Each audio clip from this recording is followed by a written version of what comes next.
Subscribe now and press the bell icon. Never miss an update.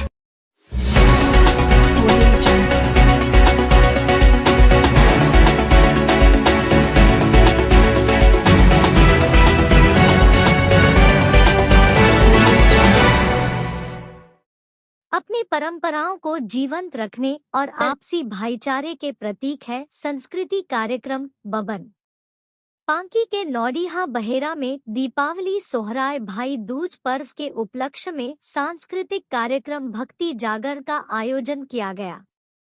कार्यक्रम के मुख्य अतिथि सामाजिक कार्यकर्ता बबन कुमार सिंह ने कहा कि तेज रफ्तार से भागती जिंदगी और समाज में बढ़ता पैसों के प्रभाव के बीच ग्रामीण क्षेत्रों में आज भी लोग अपनी परंपरा से जुड़े हुए हैं, जो सुखद है। इसी का परिणाम है कि यहाँ के धर्म संस्कृति प्रेमी लोगों ने दीपावली जैसे पावन पर्व पर भक्ति जागरण जैसे संस्कृति कार्यक्रम का आयोजन किए हैं। इस तरह के कार्यक्रम होते रहना चाहिए। इसके साथ ही हम यहाँ के लोगों से एक और आग्रह करना चाहता हूँ कि आप लोग शैक्षणिक और राजनीतिक रूप से भी जागरूक हो और अपने हक और अधिकार के लिए लड़े। प्राकृतिक संसाधनों से परिपूर्ण क्षेत्र आजादी के 75 साल बीत जाने के बाद भी इतना पीछे क्यों है?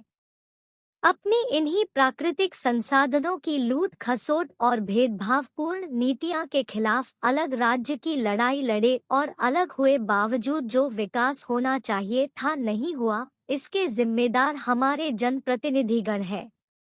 किसी भी क्षेत्र के विकास के लिए सड़क, शिक्षा, सिंचाई और स्वास्थ्य सुविधाओं की आवश्यकता होता है और इन्हीं समस्याओं को दूर करने के लिए जनप्रतिनिधि होते हैं।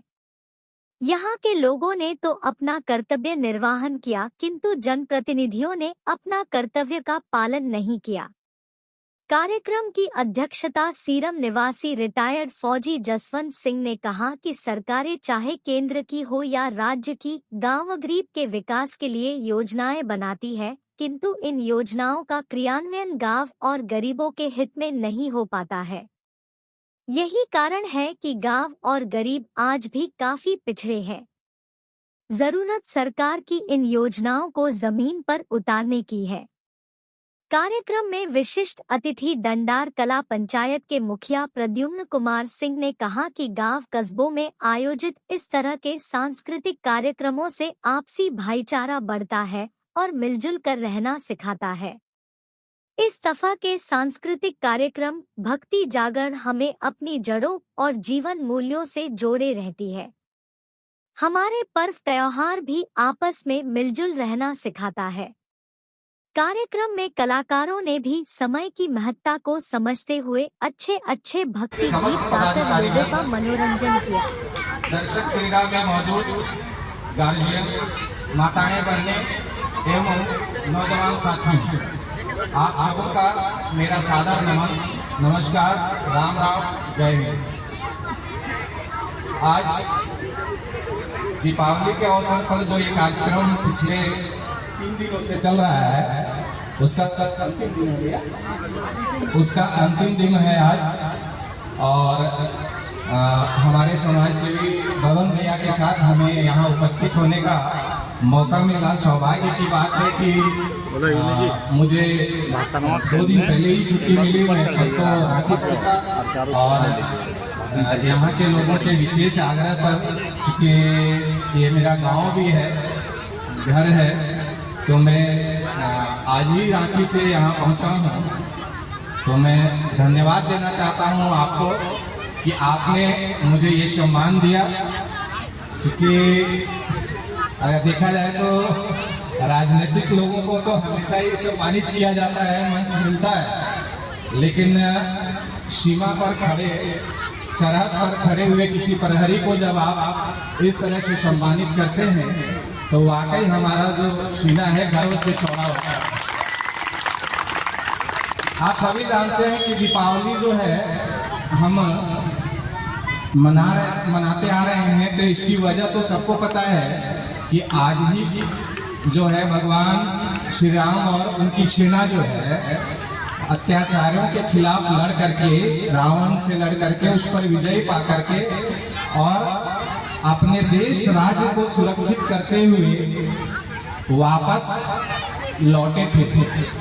उनके वापस लौटने की खुशी में जो है अयोध्या में दीप प्रज्वलित करके खुशी जाहिर किया गया था और आगे इसी को निरंतर रूप से मतलब परंपरागत तरीके से दीपावली के रूप में हम इस त्योहार को मनाते आ रहे हैं। अर्थात कि उस समय भी दीपावली की शुरुआत जो है अत्याचारों के खिलाफ लड़ते हुए उस राजा और उनके एक सेना के हौसला अफजाई के लिए किया गया।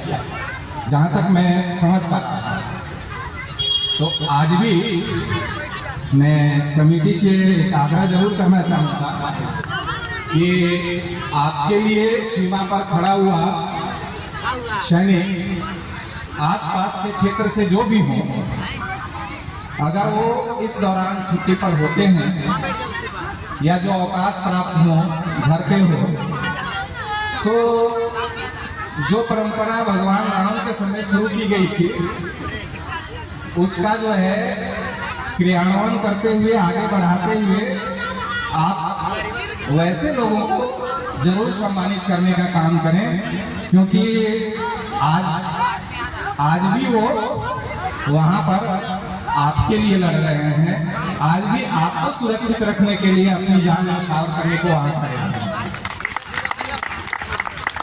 सामने प्रतिद्वंदी के रूप में या यूं कहें कि यहाँ हम समझते हैं कि वो हमारे दुश्मन हैं, लेकिन वाकई में देखा जाए तो किसी भी सैनिक की व्यक्तिगत दुश्मनी जो है किसी दूसरे देश की सेना के साथ नहीं होती, क्योंकि व्यक्तिगत रूप से मैं उसे जानता भी नहीं। तो वो उससे क्यों लड़े, वो उसकी जान क्यों ले या अपनी जान क्यों निछावर करता है। तो जहां तक मैं समझता हूं कि वो लड़ता है क्योंकि वो अपने देश से प्यार करता है, वो अपने देशवासियों से बहुत ज्यादा प्यार करता है और उनको सुरक्षित रखने के लिए, अपनी मातृभूमि की आज़ादी को अक्षुण्ण बनाए रखने के लिए वो जो है अपनी जान खुशी खुशी आपके लिए न्यौछावर करता है। तो आपसे जरूर ये आग्रह मेरा रहेगा कि आने वाले वर्षों में जब भी आप इस तरह के कार्यक्रम करें तो कम से कम ऐसे कार्मिकों का जरूर अभिवादन करें, सम्मान करें। धन्यवाद। सम्मानित करने का काम करें, क्योंकि आज भी वो वहां पर आपके लिए लड़ रहे हैं। आज भी आपको सुरक्षित रखने के लिए अपनी जान न्यौछावर करने को वहां खड़े हैं। सामने प्रतिद्वंदी के रूप में या यूं कहें कि यहाँ हम समझते हैं कि वो हमारे दुश्मन हैं, लेकिन वाकई में देखा जाए तो किसी भी सैनिक की व्यक्तिगत दुश्मनी जो है किसी दूसरे देश की सेना के साथ नहीं होती, क्योंकि व्यक्तिगत रूप से मैं उसे जानता भी नहीं। तो वो उससे क्यों लड़े, वो उसकी जान क्यों ले या अपनी जान क्यों निछावर करता था। तो जहां तक मैं समझता हूं कि वो लड़ता है क्योंकि वो अपने देश से प्यार करता है, वो अपने देशवासियों से बहुत ज्यादा प्यार करता है और उनको सुरक्षित रखने के लिए, अपनी मातृभूमि की आज़ादी को अक्षुण्ण बनाए रखने के लिए वो जो है अपनी जान खुशी खुशी आपके लिए न्यौछावर करता है। तो आपसे जरूर ये आग्रह मेरा रहेगा कि आने वाले वर्षों में जब भी आप इस तरह के कार्यक्रम करें तो कम से कम ऐसे कार्मिकों का जरूर आप अभिवादन करें, सम्मान करें। धन्यवाद।